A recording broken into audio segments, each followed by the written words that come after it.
పప్పు రుబ్బుతున్నావా పెదరాయుడు? ఎవడికైనా చేసిన పాపం పండుతుంది అంటారు. నీకు మాత్రం అదిగో అలా పిండయింది. అరే రే రే రే రే, చేతి నిండా భార్యలు, ఇంటి నిండా బంధువులు, బీరువా నిండా డబ్బులు, ఊరి నిండా జనాలు. ఏరి ఎక్కడ? ఇంటర్వెల్ ముందు ఇంటర్ చదివే కుర్రాడు ఏదో ఆవేశంగా డైలాగులు చెప్పాడు, సెకండ్ హాఫ్ కు మర్చిపోతాడు అనుకున్నావు కదూ? మర్చిపోవడానికి నువ్వు నాకు ఇచ్చింది అప్పు కాదు, ద్రోహం. అమ్మ వచ్చిన ప్రతిసారి అడిగేవాన్ని, అమ్మా నాన్నెక్కడా అని. నీ గురించి తెలిసాక నీ ముందుకొచ్చా, నీ బ్రతుకుని ఇక్కడి దాకా తీసుకొచ్చా. పిక్చర్ అభి బాకీ హే మేరా పితాజీ. నిన్నిలాగే వదిలేస్తే ఈ ఆండ్రాయిడ్ తో వదలవు. సామ్సంగ్లు, హెచ్టీసీలు, లెనోవాలు అంటూ కనిపారేస్తూ మా అమ్మ లాంటోళ్ళ కోసం తిరుగుతూనే ఉంటావు.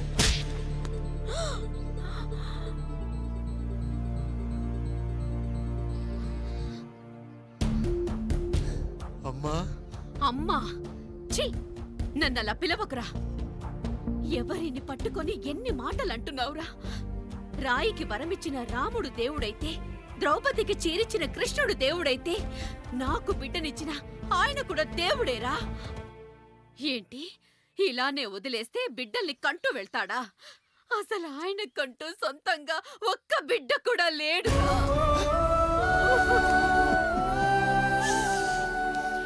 అసలు ఏం జరిగిందో తెలుసా? మీరుండండి అయ్యా, ఉండండి. మొదటి భార్యని చేసుకున్నాక పిల్లలు పుట్టలేదని రెండో పెళ్లి చేసుకున్నారు. ఆవిడకి పుట్టలేదు. మూడోసారైనా తగులుతుందనుకున్నాం, తనకే పుట్టలేదు. పిల్లల కోసం పెళ్ళాలని మార్చాడే కాని వాళ్ళని వదిలేయలేదురా. అదిరా మా పెద్దయ్య మనసు. ఆయన దగ్గర బాణం ఉంది కానీ లేదురా. అసలు నీ తండ్రి ఎవరో నీకు తెలుసా? తెలుసా? ఇదిగో ఈ కాముడేరా నీ తండ్రి. గేదె నల్లగా ఉన్నంత మాత్రాన పాలు తెల్లగా ఎలా ఉన్నాయనే కదరా నీ ప్రశ్న. దానికి సమాధానం చెప్పాలంటే, ఒక వర్షం కురిసిన రాత్రి నేను 9వ నెల బాలింతగా ఉన్నప్పుడు. పండు పండు, ఇదిగో. ఏమిటండి ఇది? నిద్రలేస్తే నేను, బయటికెళ్తే గంటోడు, పక్కకెళ్తే పాలేరు, ఎప్పుడూ తిరిగే తాయారు. రోజు మమ్మల్ని చూసి చూసి బిడ్డ కూడా జిడ్డు మొహం వేసుకుని పుడతాడేమో అని భయంగా ఉంది. కడుపులో ఉన్నప్పుడు మనం ఎవరి మొహాలైతే చూస్తామో అచ్చం వారి పోలికలతోనే పుడతారంటారు. పొరపాటున నా పోలికలతో పుడితే?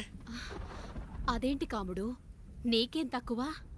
జుట్టు ఉండాల్సిన చోట లేకుండా అవసరం లేని చోట విపరీతంగా పెరిగిపోతుంది. మనకు పుట్టబోయే బిడ్డ గొప్ప అందగాడై ఉండాలి. ఇదిగో రోజు ఈ దేవుడి ఫోటోలు చూడు, వాళ్ళలాగే అందంగా పుడతాడు. కడుపుతో ఉన్నప్పుడు ఎవరి ఫోటో చూస్తే ఆ పోలికలతో బిడ్డ పుడతాడా? కనిపించని దేవుడి పోలికలు నా బిడ్డకెందుకు? ఈ ఊరికి దేవుడు రాయుడు. నా బిడ్డ ఆయనలాగే పుట్టాలి, ఆయనలాగే పుట్టాలి.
ఏంటి పండు ఇలా వచ్చావు?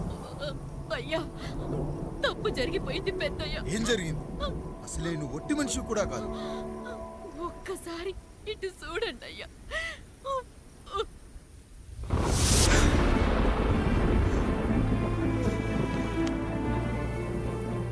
ఏంటి అచ్చం నాలా ఉన్నాడు? అసలేంటి, ఎందుకు ఇలా జరిగింది?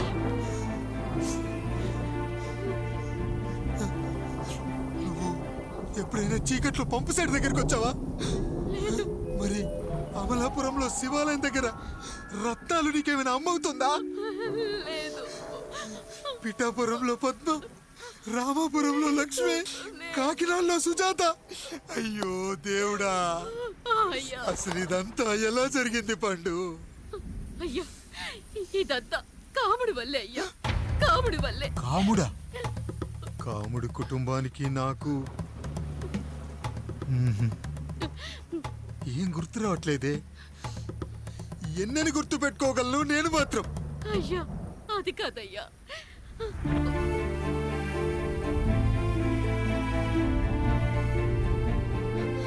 అలా రోజు మీ ఫోటో చూసి చూసి అచ్చం మీలాగే పుట్టాడు. అయ్యో, నా పోలికతో బిడ్డ కావాలనుకోవడం ఏంటి పండు?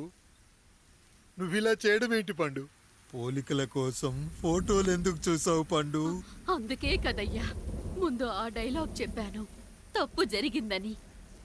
ఇప్పుడు ఏం చెయ్యాలయ్యా? స్వచ్ఛమైన మన ప్రేమను ఈ పాడులోకం అర్థం చేసుకోదు. కనీసం మీ ఇద్దరి జీవితం బాగున్నా ఆనందపడేవాని.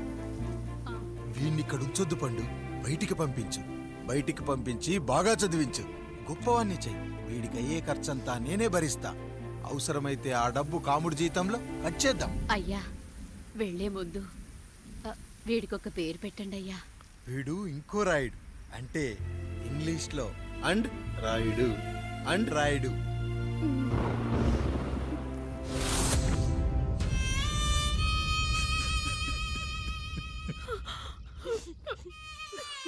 ఇదిరా నీ కథ, నా గతం.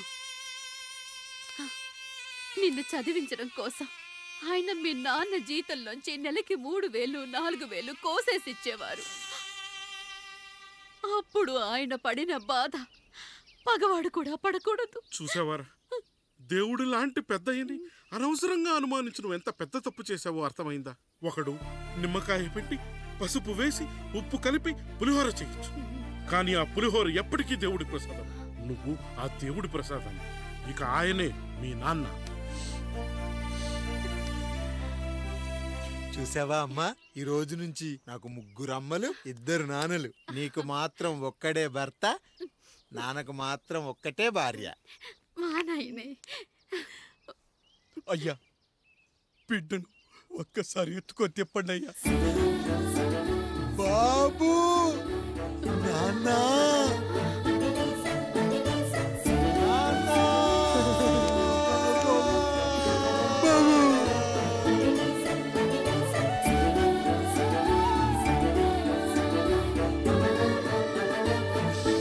నన్ను క్షమించు నాన్న.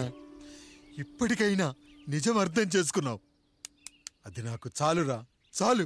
చాలదు నాన్న, నిన్ను ఏలెత్తి చూపిన జనంతో చెయ్యెత్తి దండం పెట్టించాలి.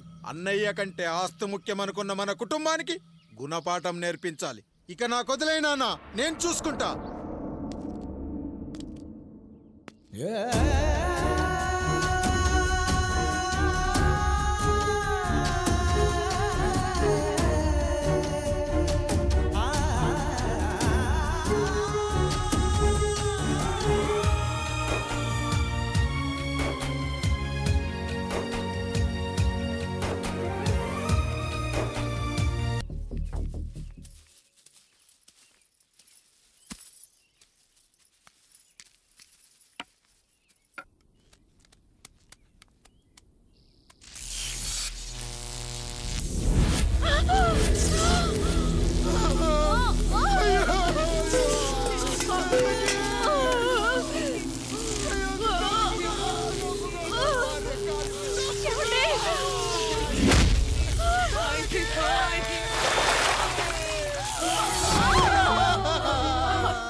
అయ్యో అయ్యో, చచ్చిపోతున్నావా?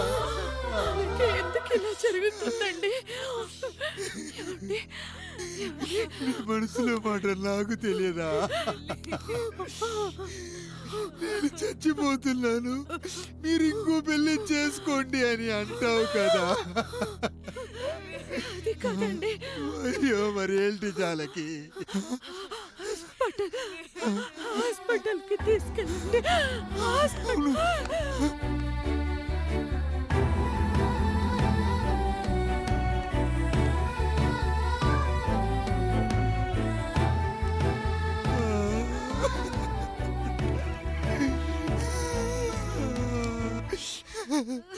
జానకి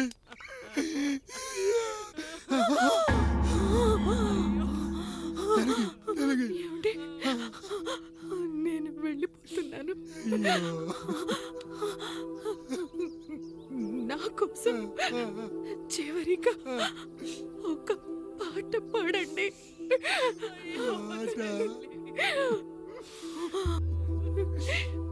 ఎల్లరిని ఏదరికి చేర్చిన సంగ్రామం. వద్దండి. కష్టాల్లో కూడా మీరు కన్నీళ్ళు పెట్టకూడదండి. వెళ్ళే ముందు అక్కతో కలిసి ఒక మంచి ఊపున్న పాట పాడండి. పాట పాడండి.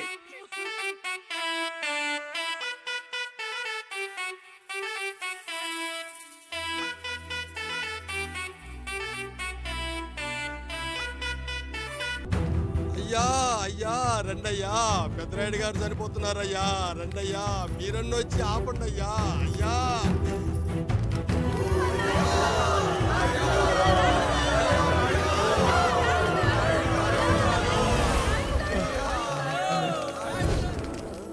ప్రజల్లారా, నా బిడ్డల్లారా, నా జీవితం మీకే అంకితం. మళ్ళీ జన్మంటూ ఉంటే మీకోసం తిరిగొస్తా.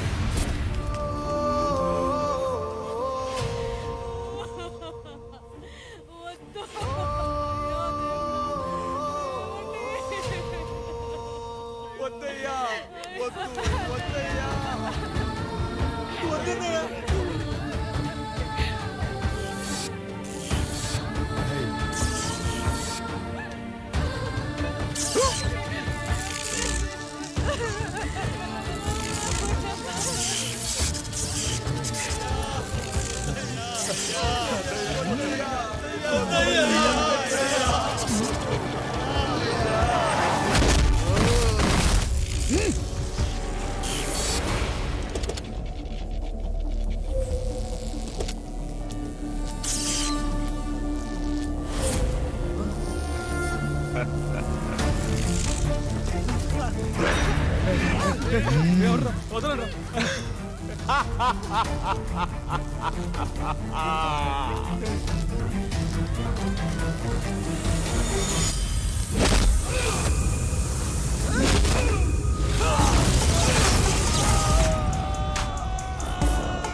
ఎవడొస్తాడు నిన్ను కాపాడటానికి ఎవడొస్తాడు ఏసేంట్రా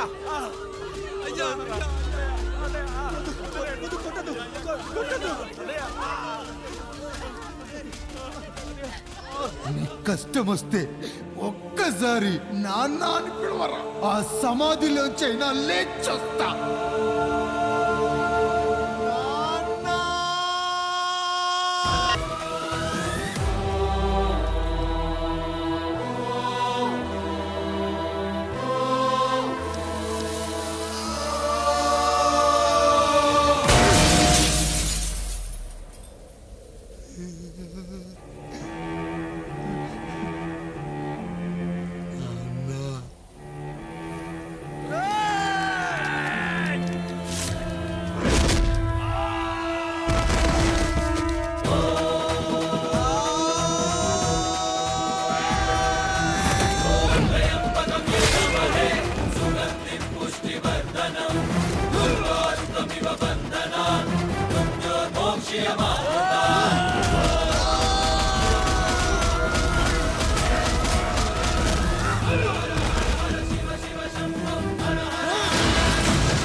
లేచి నిలబడండి, కొట్టండి, గట్టిగా కొట్టండి, కసితీరా కొట్టండి. ఈ చిత్రంలోని నటులను, సాంకేతిక నిపుణులను ఎక్కడ పడితే అక్కడ కొట్టండి. కనిపించిన ప్రతి చోట కొట్టండి చప్పట్లతో. విడివిడిగా ఉన్న వ్యక్తుల మధ్య బంధాన్ని నిలిపేది కుటుంబం. విడిపోయిన కొబ్బరి ఆకులను కలిపి ఉంచేది కొబ్బరి మట్ట. కుటుంబం కోసం నిలబడ్డ ఎందరో అన్నయ్యలకు మా ఈ చిత్రం అంకితం.